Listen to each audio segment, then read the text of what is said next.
Thin layer chromatography, or TLC, is a common analytical technique used in organic laboratories.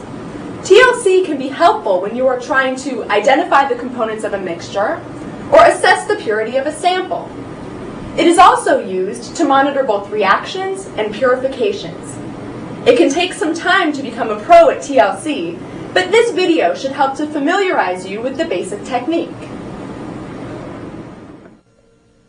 TLC plates are composed of a thin layer of a polar adsorbent, either silica or alumina, which has been bound to a plate of solid support, generally plastic or glass. In most cases, a fluorescent powder is also mixed in with the adsorbent to aid with visualization, as you will see later in this video.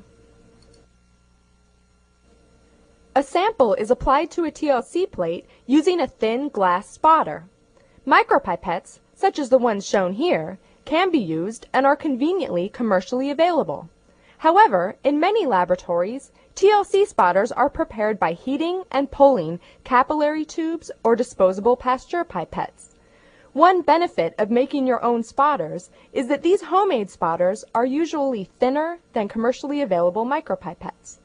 You can watch the advanced thin layer chromatography video for a demonstration of this procedure. Once a TLC plate has been spotted with a sample, it is developed in a developing chamber that can easily be assembled from a glass jar with a lid, a piece of filter paper, and 5 to 10 milliliters of an appropriate developing solvent. Before you get started, make sure you also have a pair of tweezers, a pencil, and a ruler close at hand.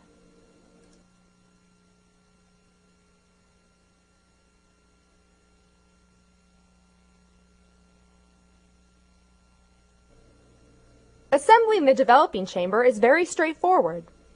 First, slide the filter paper into the jar so that it is flat against the wall.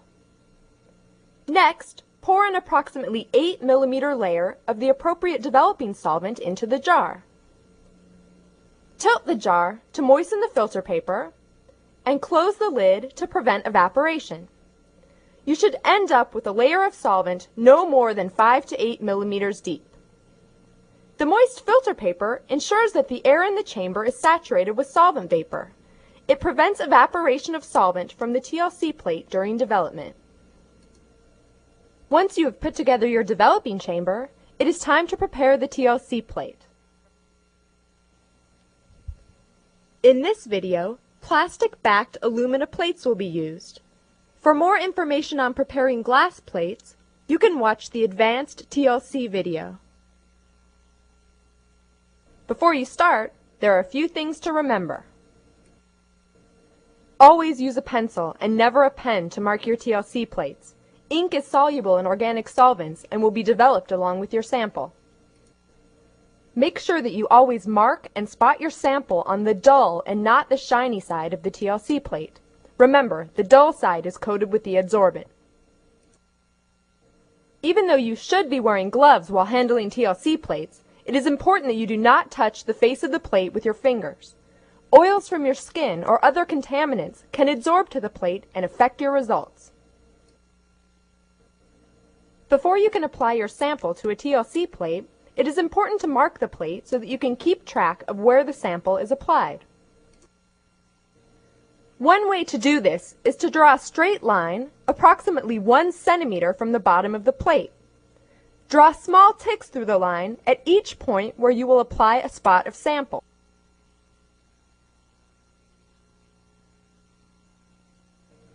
It is important that the spots are not too close to the edge of the plate, or evaporation from the sides of the plate will result in inconsistent results. It is also important that the spots are not too close together, or you will end up with overlapping spots after you develop the plate. Applying your sample to the plate is probably the trickiest part of TLC, and it may take some practice before you can consistently apply the right amount of sample in a small enough spot. Your TLC sample should be fairly dilute, containing approximately 1 to 2% of the desired compound. If the sample is too dilute, you will not be able to visualize the spots. If the sample is too concentrated, you will observe large streaky spots on your final plate.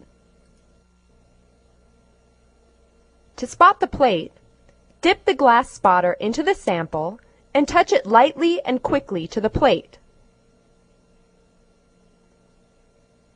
Wait briefly for the solvent to dissolve before spotting again. Generally, 1 to 3 spots will suffice. It is crucial that you do not leave the spotter on the plate for too long, or you will end up with large, diffuse spots. It's difficult to separate mixtures on a TLC plate when the spots are too big. Try to keep the spots 1 to 2 millimeters in diameter. The smaller, the better. Once you have applied your sample and the spots have dried, it's time to develop the plate.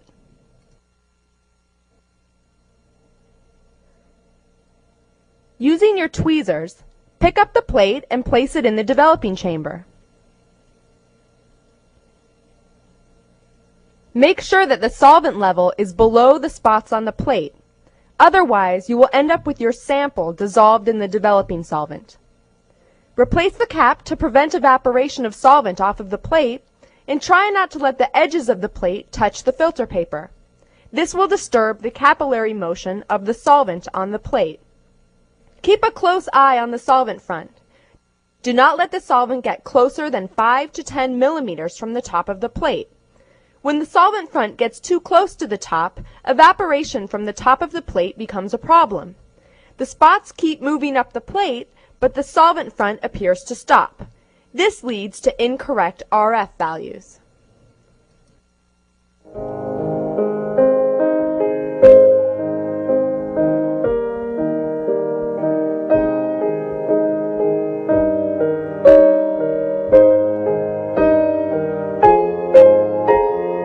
When the solvent front has reached an appropriate height, remove the plate and immediately draw a line at the solvent front. This line will be necessary for the calculation of RF values. When the compound of interest is brightly colored, no extra steps need to be taken to visualize the spots. However, most organic compounds are colorless and cannot be seen on a TLC plate with the naked eye. Fortunately, most TLC plates contain an additive that causes the plates to fluoresce under ultraviolet light. Certain UV-active compounds are capable of quenching this fluorescence. As a result, they appear as dark spots on the glowing TLC plate.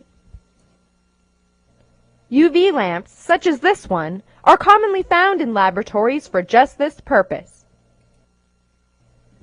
Just place your plate under the lamp, turn it on, and mark the spot with a pencil.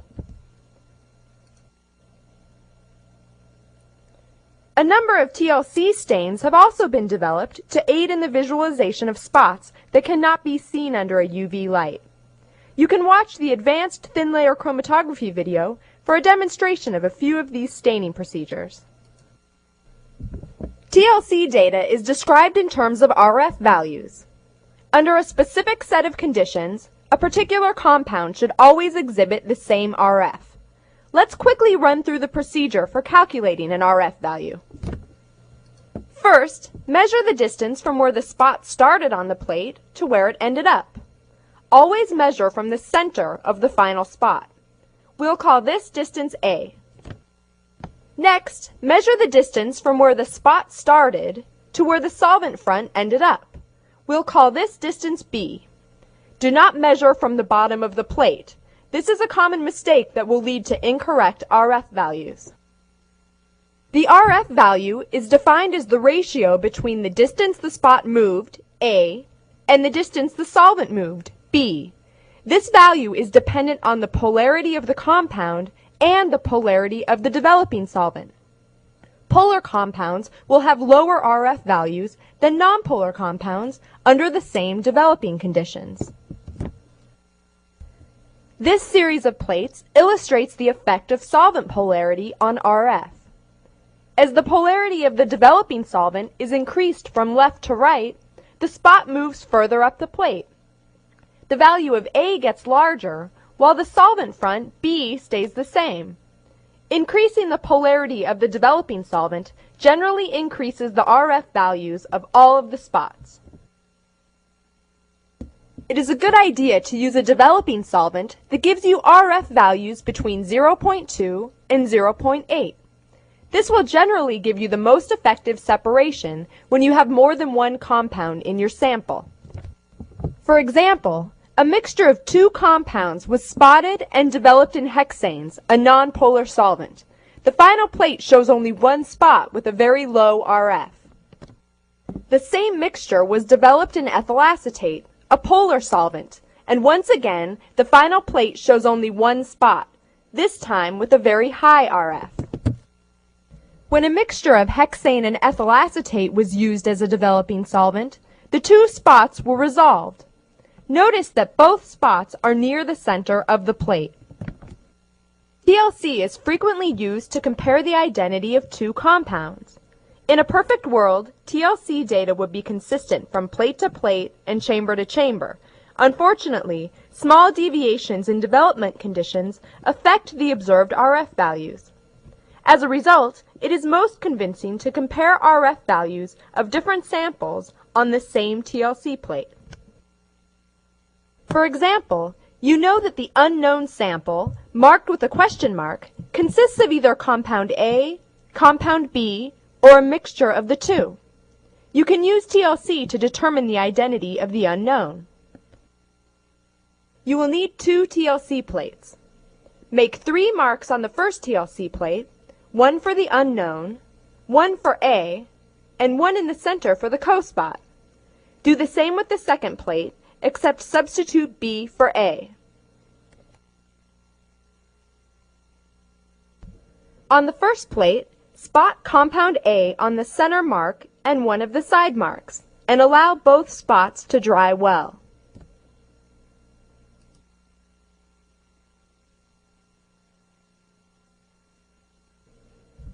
Drain the excess liquid from the spotter onto a paper towel.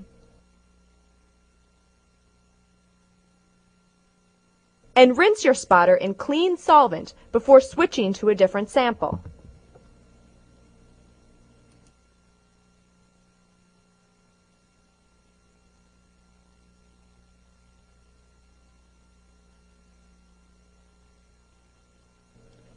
Now, spot the unknown mixture on the center mark and the other side mark of the first plate. Repeat this procedure with compound B on the second plate and develop both plates. Now compare the two plates.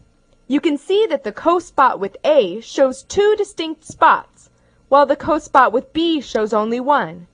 These results indicate that the unknown sample contains only compound B. In this video, we have surveyed the basic techniques that you need to know to use thin layer chromatography in the lab. You have learned how to set up a developing chamber,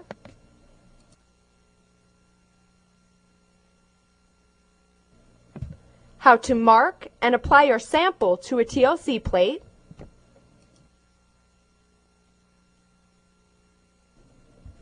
how to develop the plate in your developing chamber,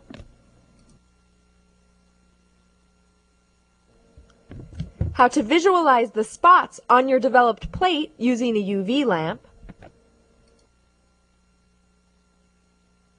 and how to correctly calculate RF values.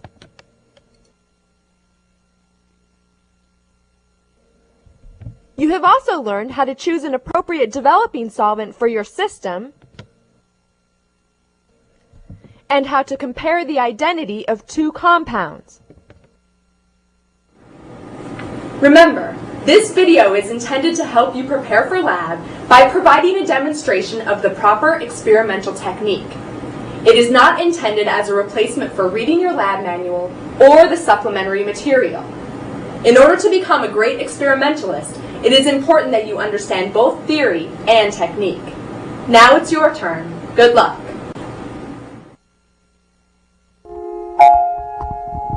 You